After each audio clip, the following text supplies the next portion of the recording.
আসসালামু আলাইকুম, সবাই কেমন আছেন? ঈদের আগের দিন আমার একটা অ্যাপয়েন্টমেন্ট ছিল উত্তরা জসীমউদ্দিনে। যে আপুর অ্যাপয়েন্টমেন্ট ছিল সে আমার মেডিকেল কলেজের MBBS পাশ করে ইন্টার্নি করে এখন বের হয়ে গেছে। সেদিন আমি আর আমার আম্মু যাই, আমার সাথে আমার আম্মু ছিল সেদিন, আর দাদিকে নেই নাই।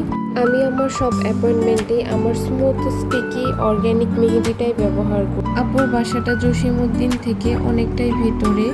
আমি আপুকে বললাম, আপু আপনি এত দূর থেকে কিভাবে যান?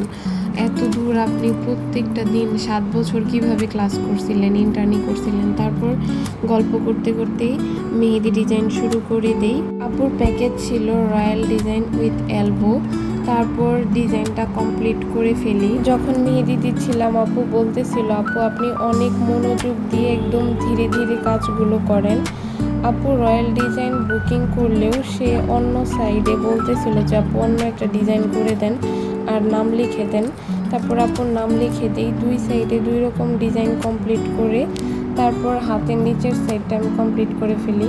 ব্যাক পার্টে কোনো ছবিও নেওয়া হয় নাই, ভিডিও নেওয়া হয় নাই। লাস্ট মুহূর্তে একটা ভিডিও নিয়েছিলাম। আপু অনেক বিজি ছিল, আপুর অনেক শপিং করতে বাকি ছিল, তাই খুব তাড়াতাড়ি ডিজাইনটি কমপ্লিট করে ফেলি। আপু বলতেছিল যে আমার কাছে আর তাড়াতাড়ি করেন, এই কারণে ব্যাক পার্টে তেমন একটা ফিনিশিং দিতে পারি নাই।